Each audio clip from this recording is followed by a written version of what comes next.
함께 말씀 나누겠습니다. 오늘 주시는 말씀은 요한복음 2장의 말씀 1절부터 11절까지의 말씀 함께 나누겠습니다. 하나님의 말씀이 여기 기록되어 있습니다. 우리 함께 큰 목소리로 봉독하도록 하겠습니다. 사흘째 되던 날 갈릴리 가나에 혼례가 있어 예수의 어머니도 거기 계시고 예수와 그 제자들도 혼례의 청함을 받았더니 포도주가 떨어진지라 예수의 어머니가 예수에게 이르되 저들에게 포도주가 없다 하니 예수께서 이르시되 여자여 나와 무슨 상관이 있나이까 내 때가 아직 이르지 아니하였나이다. 그의 어머니가 하인들에게 이르되 너희에게 무슨 말씀을 하시든지 그대로 하라 하니라. 거기에 유대인의 정결 예식을 따라 2-3통 드는 돌 항아리 6이 놓였는지라. 예수께서 그들에게 이르시되 항아리에 물을 채우라 하신즉 아기까지 채우니 이제는 떠서 연회장에게 갖다 주라 하심에 갖다 주었더니 연회장은 물로 된 포도주를 맛보고도 어디서 났는지 알지 못하되 물도온 하인들은 알더라. 연회장이 신랑을 불러 말하되 사람마다 먼저 좋은 포도주를 내고 취한 후에 낮은 것을 내거늘 그대는 지금까지 좋은 포도주를 두었도다 하니라. 예수께서 이 첫 표적을 갈릴리 가나에서 행하여 그의 영광을 나타내심에 제자들이 그를 믿으니라. 아멘. 하나님의 말씀입니다. 하나님 말씀에 감사합니다. 우리 2024년도 새해를 시작한 지도 엊그제 같은데 벌써 한 달을 지나고 오늘 2월의 첫째 주일이 되었습니다. 2월 첫째 주일을 맞이해서 우리 모든 성도님들에게 주님의 은혜와 사랑이 함께 하시기를 축복합니다. 우리 지난 한 달간 어떻게 지나셨나요? 많은 은혜와 감사가 있었을 줄 믿습니다. 하지만 우리 안에 감사와 은혜의 마음이 있지만 또 후회의 마음도 있을 것입니다. 1월 한 달을 지나며 참 우리의 마음이 또 좀 더 열심히 좀 더 열정을 갖고 해야 됐었는데 하는 후회도 있을 것입니다. 자, 그러한 새해의 후회를 뒤로 하고 다시 시작할 수 있는 기회가 우리에게 찾아왔습니다. 여러분, 이번 주 토요일 2월 10일이 무슨 날인 줄 아십니까? 우리 설날은 이번 주 토요일입니다. 네. 1월 1일 설날입니다. 예전에는 구정이라고 했었는데 요즘에는 이제 설날이 오히려 양력 1월 1일보다 더 큰 명절로 한국에서는 지키고 있습니다. 여러분, 하나님의 축복 새해 설날 가득하시길 바랍니다.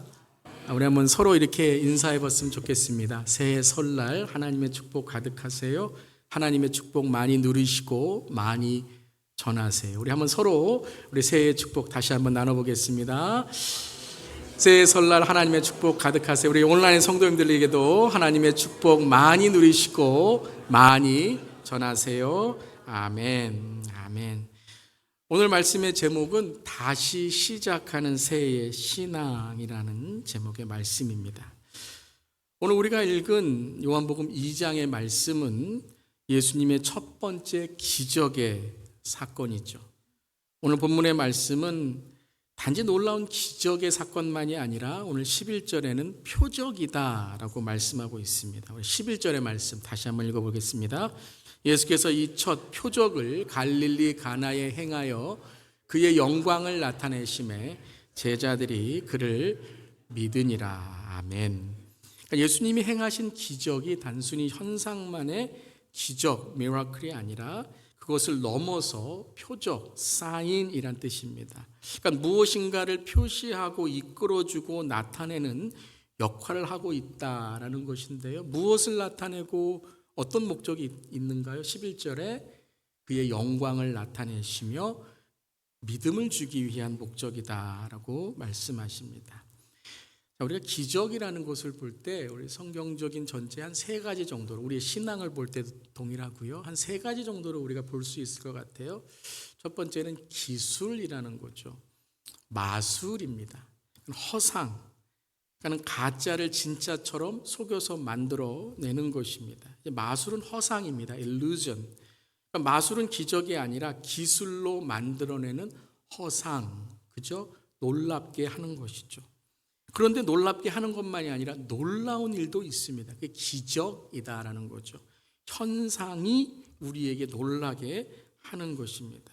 그런데 그 기적을 우리가 볼 때에 단지 현상의 놀람으로만 끝나면 그건 그냥 시간이 지나면 다 잊어버리게 되는 것이죠. 무리들이 예수님의 기적을 경험했을 때에 그들은 어떠한 목적과 예수님의 참뜻을 몰랐기 때문에 그 기적을 단지 어떤 현상으로만 생각하고 며칠이 지난 이후에 또 그 기적에 대한 뜻과 의미를 잃어버리고 잊어버리게 됐던 것이죠. 때로는 우리가 경험하는 영적인 체험이나 영적 은사들도 단지 기적의 현상적인 차원으로만 생각하게 되면 내가 느꼈다, 내가 보았다, 내가 깨달았다, 혹은 내가 이만큼 알았다로 끝나게 돼 버리게 되어서 우리는 하나님을 알기보다 내 자신의 교만이나 어떤 현상의 놀라움으로만 끝나게 될 수 있다는 것입니다.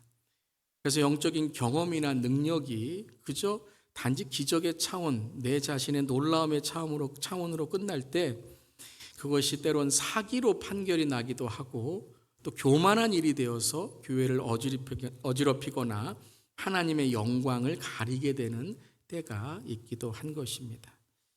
자, 그렇다면 세 번째가 무엇이냐면 표적이라는 것입니다. 표적. 즉 sign, 목적을 잃지 않고 끝까지 그 놀라움을 참된 의미, true meaning, 참된 의미로 깨닫고 유지해 가는 것이죠. 그 실상이라는 것입니다. 하나님의 영광의 실상을 놓치지 않고 그것이 어떤 뜻인지를 계속해서 깨닫는 것이다. 그러니까 여러분 손가락으로 어느 곳을 가리키면 손가락만 바라보면 안 되죠. 그 손가락이 가르치는 그분, 그 물건, 그곳에 우리의 시선을 유지해야 된다는 것입니다. 이것은 단지 기적이라는 뜻만이 아니라 우리의 신앙생활도 동일하다고 생각합니다. 때론 고난과 역경, 시험 받음과 유혹이 찾아올 때에도 내 안에 계신 예수님께 나의 시선을 고정하고 늘 성령님께 의지하며 하나님의 참뜻을 깨닫는다면 아멘. 우리는 고난의 참된 목적 또한 고난 가운데 이루시는 신앙의 성장과 인격의 성숙 또한 다른 고난받는 자들과 위로하고 하나님의 뜻을 나누는 사명의 사람이 될 것입니다. 아멘. 그래서 히브리서 11장 1절에 이렇게 말씀하셨습니다. 함께 읽습니다. 믿음은 바라는 것들의 실상이요 보이지 않는 것들의 증거니라. 즉 믿음은 우리에게 하나님의 영광, 하나님의 실상, 하나님의 능력을 보는 통로다라는 거예요. 믿음으로 바라볼 때에 우리는 하나님의 능력과 하나님의 임재의 실상 그리고 하나님의 이루신 것들에 대한 증거를 볼 수 있게 된다는 것이죠. 여러분 이 믿음의 실상, 믿음의 증거로 살아가는 우리 모두에게를 주님의 이름으로 축복합니다. 자, 그렇다면 오늘 말씀에서 이 믿음의 실상을 보며 어떻게 다시 시작하는 새해 신앙을 만들어갈 수 있을지 오늘 요한복음 2장의 말씀을 통해 특별히 예수님께서 첫 번째 표적을 행하신 것을 통해 함께 말씀을 묵상하고 또 2장 전체를 통독으로 보며 마음에 새겨 적용하여 삶으로 실천하는 우리 모두 되기를 바랍니다. 자, 첫 번째 함께 읽겠습니다. 문제와 후회 가운데 믿음으로 바라봅시다. 자, 문제와 후회 가운데 무엇으로 바라보자고요? 믿음으로 바라보자라는 거예요. 믿음으로 누구를 바라보는 거예요? 예수님을 바라보자라는 것이죠. 2월을 시작하며 아마 우리에게 찾아온 문제와 후회로 어떤 분들은 더 이상 나는 새로울 수 없어. 이제 1월은 지났고 2024년도는 이제 끝났어. 라는 절망과 실망에 빠져 있는 분들도 있을 것입니다. 물론 우리 모두에게 문제와 이러한 어려움들은 계속 되는 것이죠. 하지만 문제와 후회, 어려움과 절망, 실망 사이에 우리의 시선이 무엇을 바라보느냐가 때로는 참 중요하다라는 것이죠. 오늘 놀라운 가나의 기적, 가나의 혼인잔치에서도 표적, 무엇을 바라봤느냐 이것을 우리에게 말씀하고 있는 것입니다. 자, 그럼 어떤 일이 일어났는가? 오늘 문제와 이 일어난 현실에 대해서 함께 우리 3절 말씀 읽어보겠습니다. 포도주가 떨어진지라 예수의 어머니가 예수에게 이르되 저들에게 포도주가 없다 하니. 자, 오늘 예수님의 기적의 상황에서 첫 번째의 이 현실이 무엇이죠? 상황이 포도주가 떨어졌다라는 거예요. 포도주가 떨어지고 포도주가 없다라는 거죠. 한마디로 말하면 뭐예요? 망했다. 망했다라는 거예요. It's all ruined. 망했다. It's finished. 이제 끝났다라는 거예요. 부족하고 떨어졌기 때문에 이젠 더 이상 희망과 소망이 없는 상태에 이르렀다라는 것이죠. 사랑하는 성도 여러분은 부족함을 느낄 때, 때론 연약함을 느낄 때 가장 먼저 무엇에 반응하십니까? 현실에 대한 절망에 마음이 앞서고 준비하지 못한 어리석음으로 나에게 대한 실망이 뒤에서 치고 들어올 때 우리는 정말 힘들어집니다. 정말 인생 힘들어집니다. 인생 살기 힘들어집니다. 그래서 우리가 이 어려움 속에서 무엇을 바라봐야 되느냐라는 것이 중요한데, 부족함을 보면서 많은 사람들은 채워지는 것을 바라보기보다 채워지지 않았다라는 것을 바라보고, 앞으로의 채워질 미래의 희망을 바라보기보다 과거에 떨어졌다는 낙심된 상태에 묶여서 어쩔 수 없다라는 것을 과장하기 시작합니다. 한 일이 묶여 있는데 다 묶여 있는 것처럼, 한 관계가 묶여 있는데 다 관계가 묶여 있는 것처럼, 내 상황이 묶여 있는데 하나님마저 묶여 있는 것처럼 생각하게 된다는 것이죠. 그래서 나의 처지를, 나의 인생 전체를 이제 결론을 내려버리는 거죠. 뭐라고요? 망했다. 실패했다. 그리고 그것을 운명처럼 받아들입니다. 나는 이렇게 살다가 그냥 끝나는 것이지. 그런데 오늘 이 기적의 원리 속에 제일 첫 번째에 있었던 이 원리 법칙이 무엇이었냐면 부족함과 결핍이었습니다. 떨어지고 없는 그 시간, 현실 속에 예수님이 이제 기적을 일으켜 주시는 것이죠. 할렐루야. 한번 따라해 보시기 바랍니다. 문제는 기적의 후보생이다. A problem is a candidate of a miracle. 여러분, 우리가 문제가 있다는 것은 우리에게 기적이 있을 수 있는 기회이고, 그리고 우리의 삶에 기적의 후보생이라는 것입니다. 믿으십니까? 무엇을 바라보느냐, 우리가 어디로 나아가느냐, 그것에 따라서 문제가 우리의 삶에 망한 인생이 되기도 하고, 문제가 우리의 삶에 기적의 기회가 되기도 한다는 것이죠. 그렇다면 이것이 중요합니다. 이 절망과 실망과 부족함과 어리석음에서 기적이 하나님을 바라보는 시선으로 나아가기 시작한 그 시점이 어딘가, 그 원리가 무엇인가, 그것을 5절에 우리가 함께 보도록 하겠습니다. 2장 5절 함께 읽습니다. 그의 어머니가 하인들에게 이르되 너희에게 무슨 말씀을 하시든지 그대로 하라 하니라. 이 어머니가 누구이죠? 예수님의 어머니 마리아입니다. 예수님의 어머니 마리아는 부족함 가운데 누구를 바라보게 되었습니까?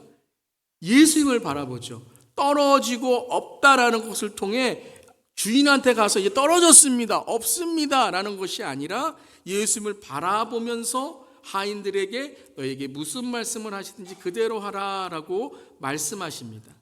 비록 예수님이 손님으로 오셨지만, 또 예수님이 나와 상관없다라고 말씀하셨지만, 마리아는 여전히 예수님을 바라보면서 예수님이 무슨 말씀을 하시든지 그대로 하라라고 뭐하죠?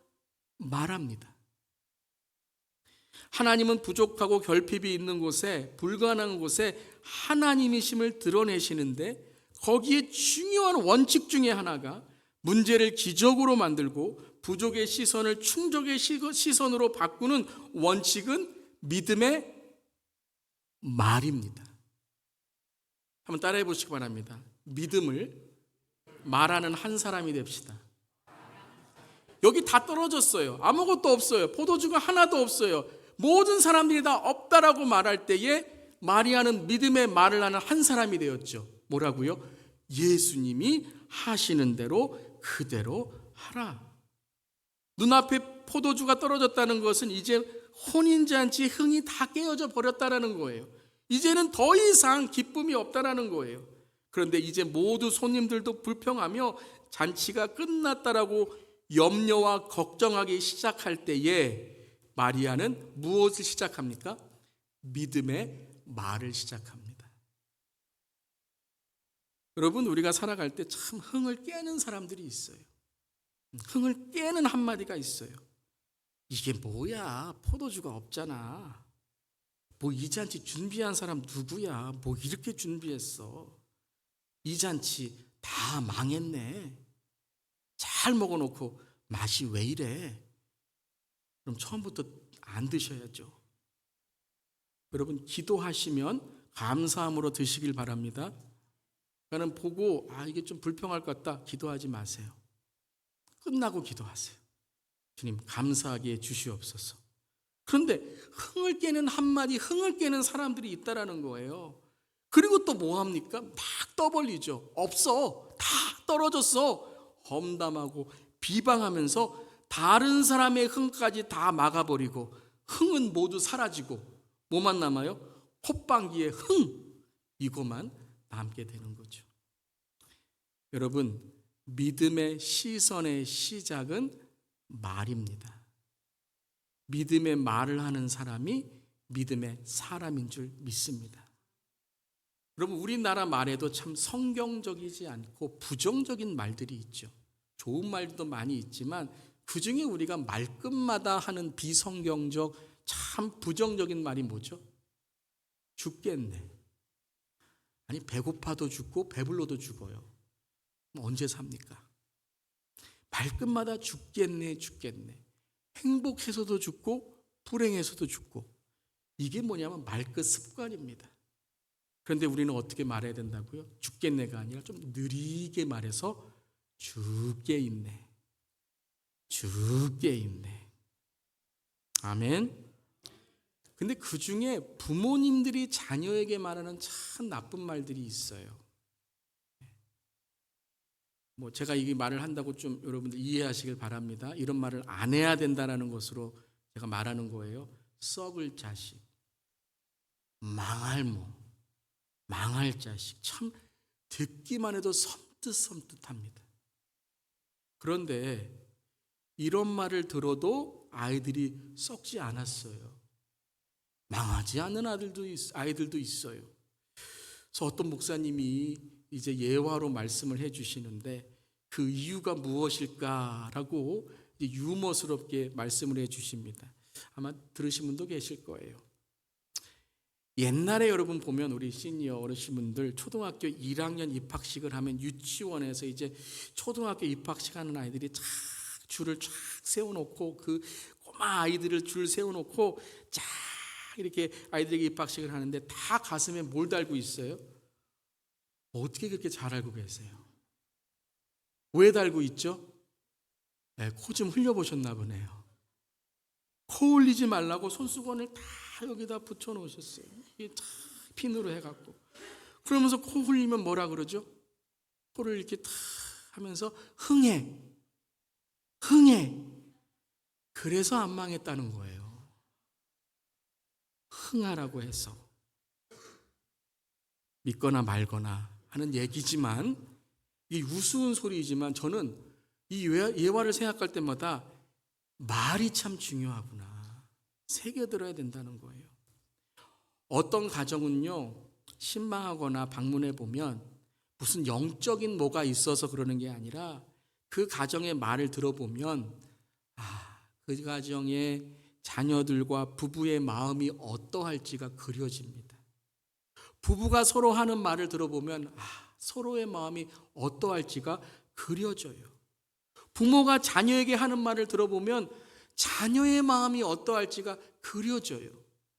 자녀들이 부모에게 대답하는 말을 들어보면 부모님의 마음이 얼마나 여러분 행복하든지 속상하든지 그려져요.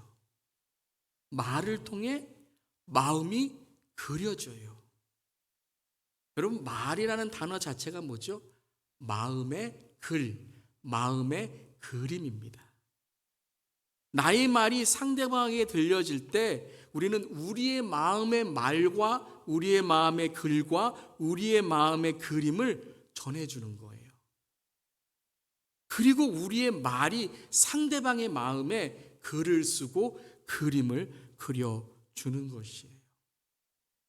여러분은 가정에서 부부에게 또한 성도 간에 또한 같이 일하는 동료들에게 어떤 그림을 그려주고 계십니까?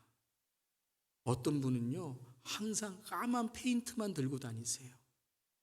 험담과 비방, 상처와 쓴뿌리와 죽게 있나가 아니라 짧게 말하고 여하튼간 말하고도 싶지 않아요.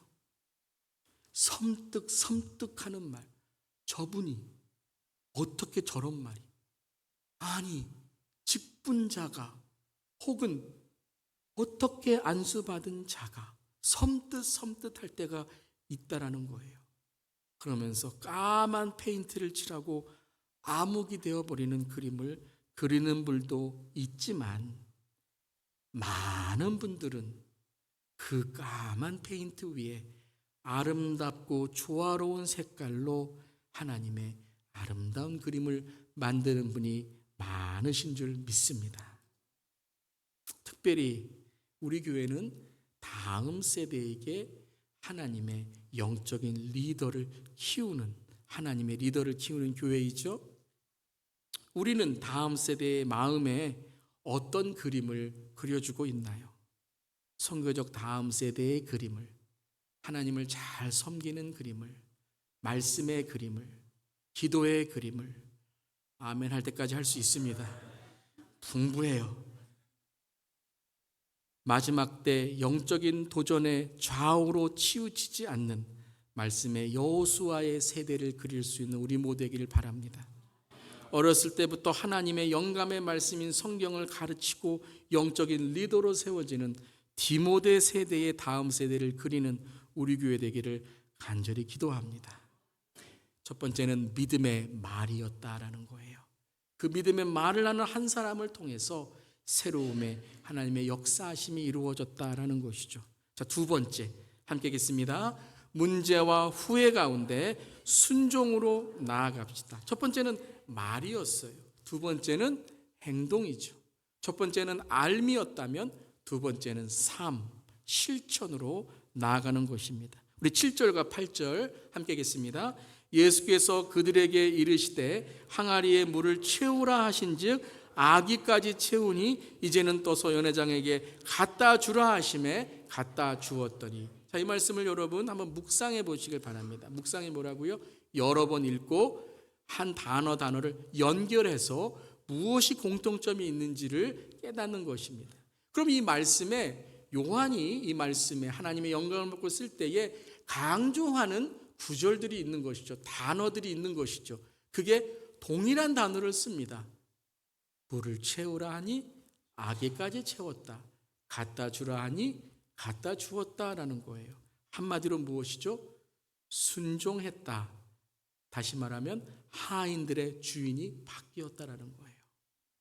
하인들의 주인이 지금 떨어지고 없는 연회장에 있는 주인이 아니라 지금 하나님의 역사하심과 기적을 채우는 예수님이 이 하인들의 주인이 되어서 그들이 그 말을 듣고 말씀으로 경청하여 순종으로 열매를 맺었다라는 것이죠. 기적의 말을 하는 마리아와 함께 기적의 순종을 하는 하인들이 바로 예수님의 영광을 드러내는 표적의 도구가 된 것이에요. 아멘. 어떻게 아무것도 모르던 하인들이 물을 채우고 연회장에 갖다 주었을까요? 이것이 바로 성령님이 하시는 일인 줄 믿습니다. 바로 성령께서 하인들의 마음을 순종하게 하셔서 예수님의 말씀을 듣게 하심으로 예수님이 이루시는 표적, 기적의 도구가 된 것이죠. 왜 의심이 없었겠습니까? 그리고 여러분 이걸 연회장에게 갖다 주면 여러분 그들은요 그냥 혼나는 것만이 아니에요. 직장에서도 쫓겨날 수가 있어요. 아니 감히 물을 가지고 와? 아니 지금 포도주가 떨어졌는데 이거 누구 놀리는 거야? 그런데 그들은 주인이 바뀌었기 때문에 의심이 있지만 불안함이 있지만 예수님의 말씀을 믿고 순종하여 그대로 행동하였다라는 거예요. 할렐루야. 그러함으로써 이 하인들은 오늘 어떤 것을 받게 되고 깨닫게 되었는가? 그게 9절입니다. 함께 읽겠습니다. 연회장은 물로 된 포도주를 맛보고도 어디서 났는지 알지 못하되 물도 하인들은 알더라. 자, 다시 9절 이것을 묵상해 보세요. 무엇을 강조하고 있죠? 두 가지 나와 있네요. 알지 못하되 알더라. 누구는 알지 못하되 이 연회장에 내가 이 연회장을 이 포도주를 준비하고 내가 이끌어 간다고 하는 사람은 몰라요. 즉 세상은 몰라요. 하지만 하인들은 순종하고 믿음으로 예수님의 말씀을 따랐던 하인들은 알더라라는 것이에요. 연회장은 알지 못하지만 하인들은 알았다고 합니다.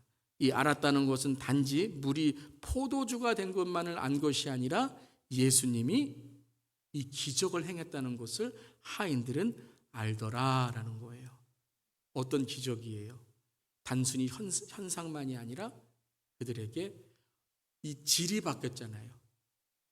퀀티티만이 아니라 퀄리티, 물이 완전히 성질이 바뀐 것.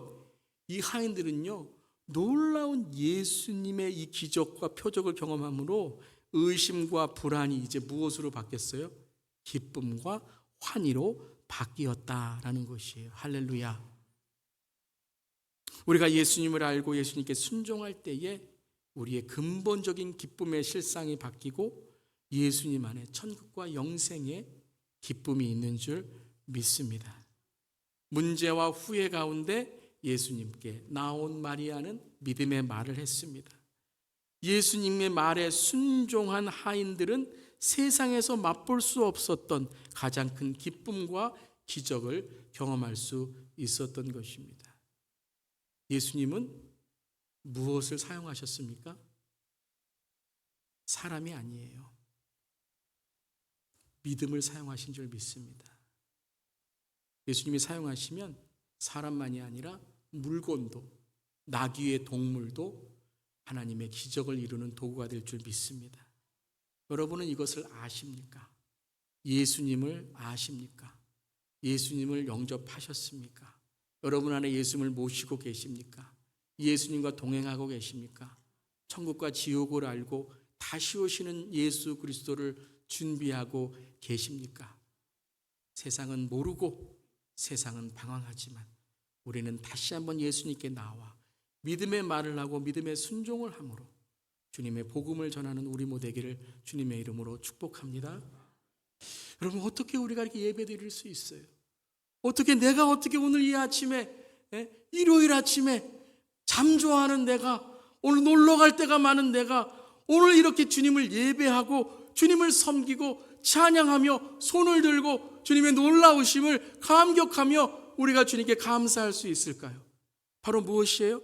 우리가 예수님이 우리의 구주 되심을, 주 예수 되심을 알기 때문인 줄 믿습니다.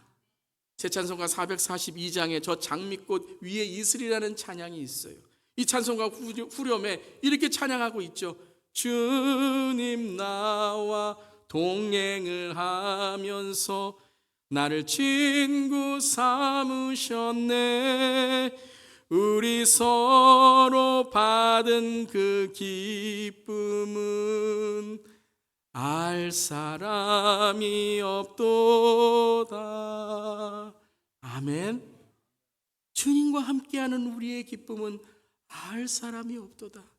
왜요? 그것은 맛보아야만 알고 경험해야만 알고 그것은 주님과의 친밀한 관계, 인격적인 관계, 말씀의 순종과 기도의 응답, 찬양의 기쁨, 구원의 감격, 순종의 열매를 경험한 사람만이 알 수 있는 것인 줄 믿습니다.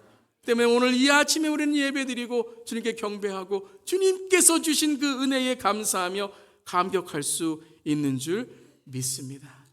오늘 사랑하는 성도님들의 삶에 이 기쁨이 있으시기를, 다시 새해를 시작하며 이 기쁨으로 나아가는 사랑하는 성도님 되시기를 주님의 이름으로 축복합니다. 근데 오늘 이 물이 포도주로 되는 기쁨의 사건이 있는데, 오늘 말씀에 이어지는 사건이 뭐냐면 예루살렘의 성전을 책망하시고 성전을 정화시킨 장면이 바로 말씀 다음으로 이어집니다. 여러분, 한 주간에 매일 큐티를 하신 분은 아실 거예요. 성전 이 정화, 예수님이 성전을 심판하신 이 말씀은 어디에 있죠? 예루살렘 입성 이후에 있습니다. 즉 마가복음이나 마태복음은 다 뒷부분에 있어요. 그런데 요한복음은 의도적으로 오늘 이 가나의 혼인잔치의 첫 표적 다음에 성전 정화의 말씀, 성전 심판의 말씀을 기록함으로써 말라 비틀어진 성전 그리고 백성들의 신앙을 향해 심판을 선포하고 계신 거예요. 첫 번째 표적 사건을 통해 예수님이 이제 내가 모든 것을 새롭게 하겠다라고 말씀하시는 그 장면 속에 성전을 보시며 유대 지도자들을 보시며 백성들을 보시며 물이 포도주가 되는 것이 아니라 포도주가 맹탕인 물이 되어버린 것을 예수님은 책망하고 계신 것입니다. 이 책망 속에서 예수님은 오늘 요한복음 2장 19절에 이렇게 말씀하십니다. 함께 읽겠습니다. 예수께서 대답하여 이르시되 너희가 이 성전을 헐라 내가 사흘 동안에 일으키리라. 즉 예수님은 이제 눈에 보이는 건물의 성전이 아니라 새로운 하나님의 성전, 하나님의 구원을 예수 그리스도를 통해 자신의 영광을 드러내심으로 이루시겠다라고 말씀하시는 것입니다. 이것은 단지 그때의 그 성전의 이야기만이 아니라 오늘 우리의 삶 속에 성전으로 부르시고 예수의 성전의 지체로 부른 저와 여러분이, 우리들이, 성도들이, 이 시대의 교회가 어떤 성전이 되어야 되는지에 대한 메시지인 줄 믿습니다. 사랑하는 성도 여러분, 설날이라고 뭐가 새로워집니까? 설날 되면 뭐가 새로워집니까? 그저 한두 달 지나고 또 우리는 그냥 형식적인 말로 새롭게 하시옵소서라고 될 것입니다. 여러분 한번 보세요. 우리가 오늘 말씀을 통해 진정 예수 그리스도의 보혈로 새로워지지 않으면 5월 달에 한번 보세요. 10월 달에 한번 보세요. 연말에 한번 보세요. 여러분의 신앙이 어떤 상태에 있는지. 세월이 지난다고, 시간이 지난다고 새로워지나요? 아니요, 여러분. 새로워지기 위해서는 오늘 이 시간 우리가 예수 그리스도의 보혈과 십자가로 인해서 회개와 하나님의 은혜를 사모하는 마음으로 우리의 삶이 청결하게 되고 정화되어야 되고 가난한 심령이 되어야 되고 애통하는 자가 되어야 되고 의에 줄이고 목마른 자가 되어야 되는 줄 믿습니다. 그렇다면 무엇이 성장하고 성숙해져야 됩니까? 오늘 말씀의 배움과 깨달음으로 적용한다면 우리의 말이 바뀌어야 됩니다. 믿음의 말로 바뀌어야 됩니다. 이 시간 나사렛 그리스도의 보혈의 능력과 보혈을 의지하여 선포합니다. 우리 안에 있는 헛된 말들, 부정적인 말들, 하나님이 싫어하신 말들은 다 십자가에 못 박혀질지어다.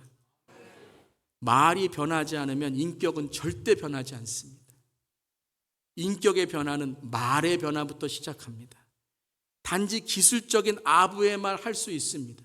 단지 사람들 앞에서 뭔가 내가 만들어내는 말 할 수 있습니다. 인격은 절대 변하지 않습니다. 순종만이, 믿음의 말만이 우리의 인격과 성품을 변화시켜 주시는 줄 믿습니다. 여러분, 아무리 우리가 선하고 아무리 우리가 착하다고 해도 인간의 본성은 깨어져 있기 때문에 어느 한계에 도달하면 한계 도달점을 넘어서게 되면 다 뚜껑 열립니다. 그렇지만 우리의 마음속에 성령으로 인해 말씀이 새겨지고 기도로 훈련받고 찬양으로 참된 기쁨을 느끼고 구원에 합당한 삶으로 주님 앞에 심판으로 어떻게 우리가 나아갈지를 알게 되면 우리의 삶에 절제의 성령의 열매를 통해서 우리의 말이 바뀌고 인격이 바뀌고 우리의 성품이 바뀌는 줄 믿습니다. 말씀의 순종도 없고, 기도의 순종도 없고, 예배의 순종도 없고, 봉사의 순종도 없고, 믿음의 순종도 없는데 무슨 열매를 기대할 수 있겠습니까? 열매가 없다는 건 뭐라고요? 뿌리가 말라가고 있다라는 거니까요. 잎사귀가 풍성하다고 내가 무슨 봉사를 많이 하고 사역을 많이 하고 설교를 많이 하고 내가 교회 다닌 연수가 얼마인데 이건 다 무잎사귀의 무화과 나무의 잎사귀예요. 잎사귀가 있으면 뭐가 열려야 된다고요? 작은 열매라도 열리기 시작해야 된다는 거예요. 그래야지만 다른 열매들을 이끌고 갈 수 있는 첫 열매의 시작이 될 수 있다라는 거죠. 뿌리가 마른 나무는 절대 열매를 기대하지 못합니다. 즉 다음 세대가 없는 것이에요. 말씀의 순종도 없는 가정, 기도의 순종도 없는 가정, 예배의 순종도 없는 가정, 봉사의 순종도 없는 가정, 믿음의 순종도 없는 가정이 무슨 자녀들의 신앙을 기대할 수 있겠습니까? 아직 때가 되지 않았다? 아니요. 예수님의 때를 믿음의 말로, 믿음의 순종으로, 믿음으로 주님의 마음을 감동시킨 거예요. 예수님 한번 떠보신 거예요. 하나님의 때는 날마다인 줄 믿습니다. 하나님의 시간은 every day, every moment, every time. 예수님이 떠보시는 거예요, 여러분. 시험 받으시면 안 돼요. 그 유혹에서 벗어나셔야 돼요. 무엇으로요? 믿음의 말과 믿음의 순종으로. 믿음의 말과 순종의 열매로 표적을 경험한 그 변두리 가나의 사람들은 물이 포도주가 되는 기쁨을 얻게 되었지만 율법을 읊어대고 기도의 주문만 외치는 성전의 사람들은 포도주가 물이 된 맹탕의 종교적 신앙이 되어버려 물이 되는 물바다만이 아니라 AD 70년에 불바다가 되는 성전이 다 멸망하는 그 엄청난 비극을 경험하게 되었다라는 것이에요. 에베소 5장 10절부터 18절에 이렇게 말씀하십니다. 함께 읽겠습니다. 세월을 아끼라 때가 악하니라. 그러므로 어리석은 자가 되지 말고 오직 주의 뜻이 무엇인가 이해하라. 술 취하지 말라. 이는 방탕한 것이니 오직 성령으로 충만함을 받아라. 아멘. 사랑하는 성도 여러분, 시간은 무한하지 않습니다. 시간은 영원하지 않습니다. 우리는 언젠가 시간의 끝을 맞아야 되고 우리의 삶이 언젠가 하나님의 심판대에 서게 된다라는 것입니다. 어떤 분이 이렇게 시니어분 한 분이 이렇게 말씀하시더라고요. 철드니 무덤 앞이네. 우리는 헛되게 지나는 시간에 예수님을 바라보는 시각, 시선, 다시 시작을 다짐해야 할 것입니다. 후회는 어리석은 자의 몫이지만 기회는 주의 뜻을 분별한 자의 결단인 줄 믿습니다. 사랑하는 성도 여러분, 세월을 아끼시길 바랍니다. 아낀다라는 건 그러면 우리가 아침 몇 시에 뭐 하고 잘 관리를 하고 내 삶을 내가 잘 유용하게 쓴다 그 뜻이 아닙니다. 아끼라는 것은 make every moment, every opportunity to be the God's time. 모든 시간을 하나님의 시간으로, 하나님의 기회로 만들라라는 거예요. 하나님을 사랑하는 자, 그때로 부르심을 입은 자들에게는 모든 것이 합력하여 선을 이루느니라. 모든 고난과 어려움과 성공과 기쁨과 우리의 삶의 모든 순간을 하나님을 바라보는 시간과 시각과 시선으로 만들라라는 거예요. 구속하라, 낚으라, 그것이 아끼라라는 거예요. 왜요? 오늘도 사탄은 우는 사자처럼 조금만 정신이 없으면 여러분 우리의 마음을 빼앗고 우리의 말을 빼앗고 우리의 신앙을 넘어뜨리게 된다는 것입니다. 악한 세대입니다. 특별히 우리 다음 세대를 위해서 어리석은 앞선 세대가 되지 말고 오직 주의 뜻이 무엇인가를 분별하여 술 취함의 포도주가 아니라 성령의 기적을 경험하여 천국의 포도주, 성찬의 포도주, 내 안을 채우시는 물이 포도주가 되는 영적 능력의 사람, 성도님들, 믿음의 용사들이 되시기를 주님의 이름으로 축복합니다.